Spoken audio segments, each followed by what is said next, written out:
Hello friends, मेरे channel explore with शैल में आप सभी का स्वागत है। दोस्तों, अगर आपने अभी तक मेरे चैनल को सब्सक्राइब नहीं किया है तो प्लीज़ मेरे चैनल को सब्सक्राइब कीजिएगा।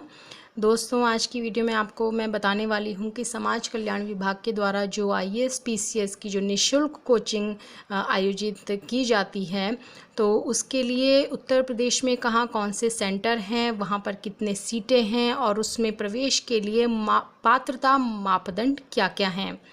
आइए दोस्तों जानते हैं कि कहाँ पर कितनी सीटें उपलब्ध हैं और कौन कौन से सेंटर हैं। दोस्तों, पहला है छत्रपति शाहू जी महाराज सोम शिक्षा संस्थान, यहाँ पर 200 सीटें उपलब्ध हैं। आदर्श पूर्व शिक्षा केंद्र केवल महिलाओं के लिए है, यहाँ पर 150 सीटें उपलब्ध हैं। इसमें कोई पुरुष प्रवेश नहीं कर सकता है। इसके अलावा IAS PCS coaching centre Hapur Ghaziabad या निज़ामपुर हापुड़ गाज़ियाबाद, यहाँ पर भी 200 सीटें उपलब्ध हैं, जिसमें से कि 120 सीटें पुरुष के लिए हैं और 80 सीटें महिलाओं के लिए हैं। फिर संत Ravidas IAS PCS coaching centre Varanasi में है और यहाँ पर भी 200 सीटें उपलब्ध हैं। Doctor BR Ambedkar IAS PCS परीक्षा प्रशिक्षण केंद्र आगरा, यहाँ पर भी 200 सीटें उपलब्ध हैं। Doctor BR Ambedkar IAS PCS परीक्षा पूर्व प्रशिक्षण केंद्र अलीगढ़ में है, यहाँ पर भी 200 सीटें उपलब्ध हैं। इसके अलावा न्यायिक सेवा प्रशिक्षण केंद्र इलाहाबाद में है, यहाँ पर 50 सीटें उपलब्ध हैं। दोस्तों, अब हम बात करते हैं कि इस free IAS PCS coaching scheme के लिए पात्रता मापदंड क्या क्या हैं। जानते हैं। इस योजना के लिए केवल अनुसूचित जाति, अनुसूचित जनजाति और OBC श्रेणी के उम्मीदवार आवेदन कर सकते हैं। इस योजना के लिए महिला और पुरुष दोनों ही आवेदन कर सकते हैं। आवेदन करने वाले आवेदनकर्ता के पास स्नातक की डिग्री होना आवश्यक है, यानी कि अगर आपने केवल 12th किया है तो आप इसके लिए एलिजिबल नहीं हैं, आपको इसके लिए स्नातक होना अनिवार्य है।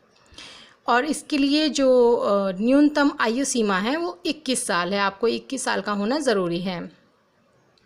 इस योजना के लिए आवेदन करने वाले अभ्यर्थी की जो वार्षिक आय है वो 6 लाख से कम होनी चाहिए। यदि आपकी जो एनुअल इनकम है, जो वार्षिक आय है, वो अगर 6 लाख से अधिक है तो आप इसके लिए पात्र नहीं होंगे, क्योंकि वैसे भी ये जो स्कीम है वो जो पिछड़े हैं उनके लिए है। इसके अलावा Uttar Pradesh free IAS PCS coaching योजना के लिए आवेदन करने वाला व्यक्ति किसी भी कॉलेज या स्कूल में पढ़ाई नहीं कर रहा होना चाहिए उस समय पे। इसमें जो भी अभ्यर्थी पात्र होंगे उनको निःशुल्क कोचिंग के साथ साथ फ्री हॉस्टल सुविधा मिलेगी, फ्री लाइब्रेरी सुविधा मिलेगी और फ्री बुक्स जो सुविधाएं होंगी वो उपलब्ध कराई जाएंगी। ये जो परीक्षा होगी, जो एंट्रेंस एग्ज़ाम कंडक्ट कराएंगे, ये जो कोचिंग होगी वो परीक्षा से 5 माह पहले आयोजित की जाएगी। और जो इसमें जब आप कोचिंग करेंगे तो उस समय आपको, यानी कि जो लाभार्थी है, जो अभ्यर्थी है, उसको हॉस्टल में ही रहना होगा। ऐसा नहीं है कि आप कोचिंग आपने एडमिशन ले लिया है और आप लेकिन वहाँ हॉस्टल में नहीं रहना चाहते हैं। आप जैसे मान लीजिए आपने कि निज़ामपुर हापुड़ में ही आपने एडमिशन ले लिया है, लेकिन आप ये सोच रहे हैं कि आप हापुड़ के रहने वाले हैं तो आप हापुड़ में रह लेंगे, लेकिन आप वहाँ से कोचिंग ले लेंगे, तो ऐसा यहाँ पर नहीं है। आपको वहाँ पर ही रहना पड़ेगा, हॉस्टल में ही आपको रह करके पढ़ाई करनी पड़ेगी, क्योंकि यहाँ पर बहुत ही स्ट्रिक्ट रूल्स हैं। आपको कभी भी क्लासेस के लिए बुलाया जा सकता है, आपको अर्ली मॉर्निंग उठाया जाता है, आपको लेट नाइट भी आपकी क्लासेस हो सकती हैं और बहुत ज़्यादा स्ट्रिक्ट यहाँ पर रहता है, तो इसीलिए आपको हॉस्टल में रहना ही अनिवार्य होता है।